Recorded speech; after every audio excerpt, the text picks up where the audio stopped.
Hello friends, दोस्तों success होने की हैबिट्स कैसे हमारी लाइफ की प्रॉब्लम्स को दूर कर सकती है जो हमारी सक्सेस को ब्लॉक कर रही हूँ। ये बातें बिजनेस और जॉब कर रहे लोगों के लिए इम्पोर्टेंट हो सकती हैं और उन्हें अपने काम की एफिशिएंसी इंक्रीज करने और प्रॉब्लम्स को दूर करने में हेल्प कर सकती हैं। दोस्तों, बड़ा ना सोच पाना आपके लिए अपॉर्चुनिटीज को रिस्ट्रिक्ट कर सकता है। जब ऑर्थर गिनीज ने अपनी पहली बियर फैक्ट्री स्टार्ट की थी तब उन्होंने एक कमाल का प्लान बनाया था। उन्होंने अपनी बियर फैक्ट्री स्टार्ट करने से पहले ही फैक्ट्री की बिल्डिंग को 9000 साल के लिए लीज पर ले लिया था। ऐसे ही जेके रोलिंग ने, जो कि हैरी पॉटर की ऑथर है, उन्होंने अपनी पहली बुक का पहला चैप्टर लिखने से पहले ही हार्वर्ड में लाइफ के बारे में 7 बुक्स को इमेजिन कर लिया था। दोस्तों, इन दोनों लोगों ने कुछ बड़ा और अलग सोचा और अनइमेजिनेबल सक्सेस पाई, क्योंकि वो बड़ा और अलग करने से, सोचने से डरते नहीं थे। दोस्तों, अगर उन्होंने पहले इतना बड़ा और अलग नहीं सोचा होता तो ये मानना मुश्किल है कि वो इतना बड़ा कुछ कर पाते। लेकिन फिर भी लोगों के लिए बड़ा सोचना मुश्किल है, क्योंकि उन्होंने इसके साथ फियर फैक्टर को जोड़ रखा है। इसलिए ये नेगेटिव थॉट्स हमें बड़ा सोचने से रोकते हैं। इसकी वजह से हमारे गोल्स छोटे और एक्शंस इनएक्टिव होते जाते हैं। हम खुद को अपनी गरीबी के लिए कोसते हैं। साइंस के एग्जाम्पल से हम समझ सकते हैं कि अगर किसी ने अनइमेजिनेबल वे में सोचा नहीं होता तो साइंस की प्रोग्रेस इतनी ज्यादा नहीं हुई होती।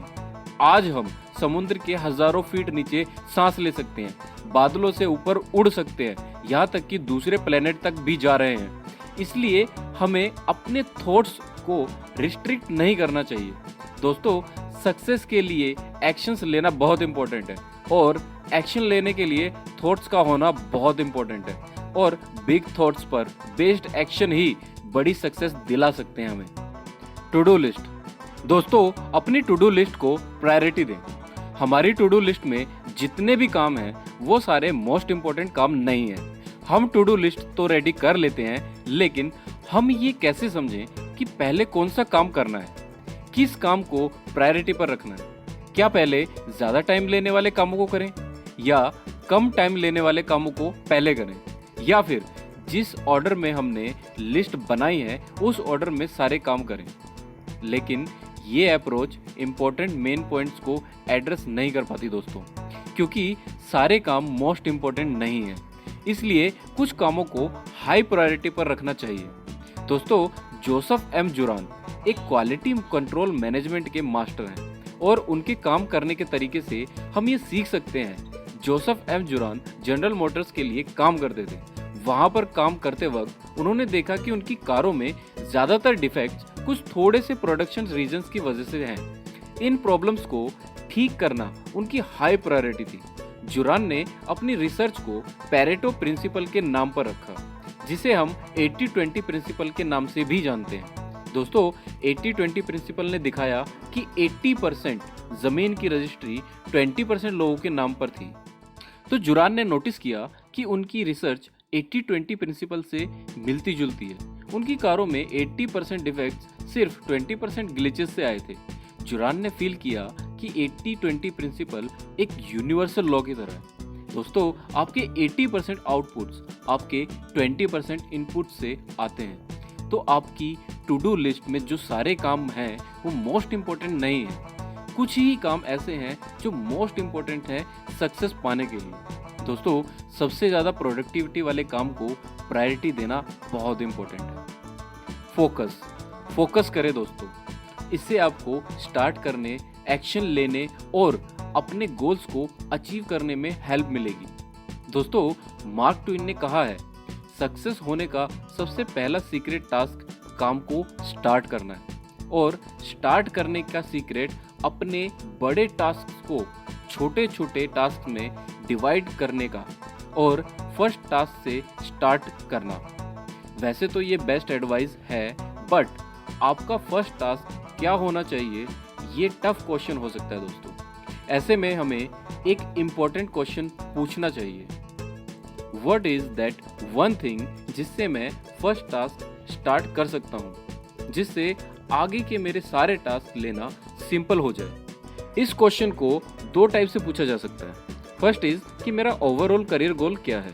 सेकंड इज कि मेरा अभी का इंपॉर्टेंट टास्क क्या है। ये दोनों क्वेश्चंस करके आप स्टेप बाय स्टेप अपने अल्टीमेट गोल तक पहुंच सकते हैं। तो दोस्तों ये समझना इंपॉर्टेंट है कि फर्स्ट क्वेश्चन हमारी राइट डायरेक्शन को पाने के लिए है और सेकंड क्वेश्चन हमारे राइट एक्शन को लेने के लिए है। इन क्वेश्चंस को रिपीटेडली पूछना आपको न सिर्फ अपने राइट डायरेक्शन पे रखेगा बल्कि राइट एक्शन को ऑटो मोड पे ले आएगा और इम्पॉसिबल काम को भी पॉसिबल बना देगा। Sequential habit. दोस्तों जब हम बिल गेट्स की सक्सेस की बात करते हैं तो उनकी सक्सेस का क्रेडिट उनके एक्सट्रीम डिसिप्लिन को देते हैं, जिससे उन्हें स्टार्टिंग में कंप्यूटर प्रोग्रामिंग को सीखने में हेल्प मिली थी।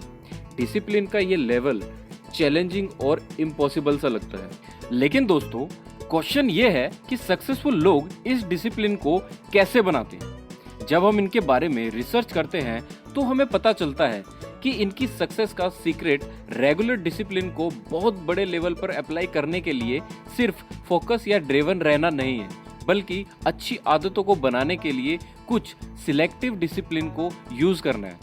एग्जाम्पल, माइकल फिलिप ने 8 गोल्ड मेडल जीते थे बीजिंग ओलंपिक्स में। माइकल फिलिप को स्पेशली उनके फोकस और डिसिप्लिन के लिए एडमायर किया जाता है, लेकिन आपको जानकर हैरानी होगी कि उन्हें चाइल्डहुड में एक बीमारी थी, ADHD, attention deficit hyper activity disorder, जिसमें इंसान फोकस करने की पावर खो देता है या इसे फोकस ना कर पाने की बीमारी भी कहा जा सकता है। सबको लगता था कि वो कभी भी किसी भी चीज पर फोकस नहीं कर पाएंगे, बट माइकल फिलिप ने इस सोच को बदल दिया। उन्होंने अपना पूरा डिसिप्लिन एक हैबिट बनाने में लगा दिया, स्विमिंग करने में। उन्होंने लगभग 10 साल तक वीक में 7 दिन, साल के 365 दिन ट्रेनिंग की। एक हैबिट को बनाना दोस्तों बेशक मुश्किल होता है, बट एक बार बन जाए तो उसे रेगुलर बनाए रखना बहुत आसान हो जाता है। और ऐसे ही डिसिप्लिन के साथ एक के बाद एक आदत बनाई जा सकती है और उन्हें ऑर्डर में रखकर लाइफ लॉन्ग परस्यू किया जा सकता है। लर्न टू से नो। दोस्तों हम सब ना कहने में बहुत स्ट्रगल करते हैं, बिकॉज हम सब हेल्पफुल बनना चाहते हैं और ये अच्छा भी है क्योंकि दूसरों को हेल्प करना बहुत ही रिवॉर्डिंग होता है। लेकिन अपने बिगेस्ट गोल्स के लिए अपना टाइम और एनर्जी बचाने के लिए लोअर प्रायोरिटी वाले काम को ना कहना ही पड़ेगा दोस्तों स्टीव जॉब्स को अपने किए गए प्रोजेक्ट पर बहुत प्राउड था, लेकिन जब वो 1997 में एप्पल में वापस आए तो उन्होंने अपने एप्पल कंपनी के 350 प्रोडक्ट्स को हटाकर सिर्फ 10 प्रोडक्ट्स रखे। इन सारे प्रोडक्ट्स को उन्होंने ना कह दिया।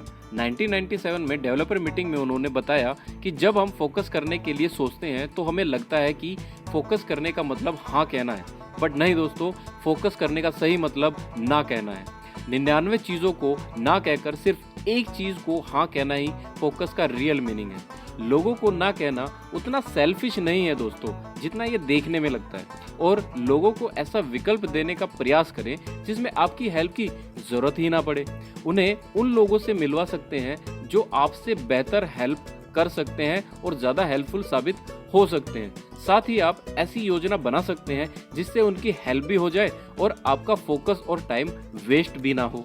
लेकिन याद रखें दोस्तों, अगर आपको रियल में सक्सेसफुल होना है तो लोगों को साफ मना करना आना चाहिए। अगर आप अपने सबसे इम्पोर्टेंट वर्क्स को इफेक्टिवली करना चाहते हैं तो आपको कुछ या सभी अनइम्पोर्टेंट वर्क्स को ना कहना आना चाहिए। Make big goals. दोस्तों कोई भी काम करने के लिए गोल्स का होना बहुत इम्पोर्टेंट है। सोचिए आप कोई काम कर रहे हैं बट आपको पता ही नहीं क्यों कर रहे हैं। ये बिल्कुल ऐसा है कि हम घर से निकल पड़े हैं लेकिन ये नहीं पता कि जाना कहाँ है। गोल से लाइफ को एडिशनल मीनिंग और पर्पस मिलता है, जिससे आपकी थिंकिंग क्लियर, आपके एक्शन कॉन्फिडेंट और डिसीजन लेने की स्पीड फास्ट हो जाती है। सबसे बड़ी बात यह है दोस्तों कि जब प्रॉब्लम्स आती हैं तो गोल्स के होने से आपको पता होता है कि आप क्या और क्यों कर रहे हैं, और इससे इंस्पिरेशन एंड मोटिवेशन हमारे अंदर बना रहता है। दोस्तों आपके सामने गोल होने से आप उस तक पहुंचने के लिए एक्शन लेना स्टार्ट करते हैं, और अगर आप साथ ही साथ इसे विजुअलाइज भी करते हैं तो ये और भी इम्पैक्टफुल होता जाता है। It will make you ready to move forward. दोस्तों स्टूडेंट्स की एक स्टडी में इसके इफेक्ट देखे गए थे। इन स्टूडेंट्स को एग्जाम्स के टाइम पे प्रिपरेशन करने के दौरान एग्जाम्स की प्रिपरेशन और एग्जाम्स देने के प्रोसेस को विजुअलाइज करने के लिए कहा गया था। जिन स्टूडेंट्स ने गाइडलाइन को इम्प्लीमेंट किया था वो बहुत ही मोटिवेटेड थे, उनकी प्रिपरेशन बहुत अच्छी थी और उनकी रिजल्ट्स भी शानदार आए थे। तो दोस्तों अपना गोल क्लियर कीजिए, इसके लिए important equipment and strategies, training plan बनाइए और विजुअलाइजेशन को प्रोसेस करके अपने गोल को अचीव कीजिए। और गोल को डिफाइन करने के लिए ऐसे सोचिए, एक गोल वो वन थिंग है जिसे हम अपनी लाइफ में पाना चाहते हैं और जिसे पाने के लिए हमें एफर्ट करना चाहिए। फिर देखना दोस्तों आप अपने गोल तक कैसे पहुंचते हैं। दी वन थिंग दोस्तों, अपनी प्रोफेशनल और पर्सनल लाइफ में बैलेंस रखना बहुत इंपॉर्टेंट है और साथ ही ये देखना कि वो कौन सी वन थिंग है जो अभी करना इम्पोर्टेंट है और काम करने के टाइम भी ये समझना होगा कि मेरी प्रायोरिटी वाले काम कौन से हैं, वो वन थिंग कौन सी है जो सबसे इम्पोर्टेंट है मेरी लाइफ के लिए। What is my vision, my mission and what's that action which will help me to reach my goal। और कम प्रायोरिटी वाले वर्क्स को स्लोली ना कहना होगा दोस्तों। इसी तरीके से आपको अपने मोस्ट इम्पॉर्टेंट कामों पर फोकस करने में हेल्प होगी। इस अप्रोच से आपको वो कंसंट्रेशन मिलेगा जो आपको अपने गोल्स को पाने के लिए चाहिए। तो दोस्तों इस बुक का मेन मैसेज है कि अपनी मोस्ट इम्पॉर्टेंट वन थिंग पर फोकस करने से ही हम सक्सेस हो सकते हैं। दोस्तों ये सारी अमेजिंग बातें मैंने द वन थिंग बुक से बताई है। This is an amazing book friend. अगर आप इस बुक को खरीदना चाहते हैं तो लिंक मैंने डिस्क्रिप्शन में दे दिया है, वहां से जाकर के आप इस बुक को खरीद सकते हैं। और दोस्तों please like share and comment please and subscribe also friends. आप देख रहे थे द मोटिवेशन लिंक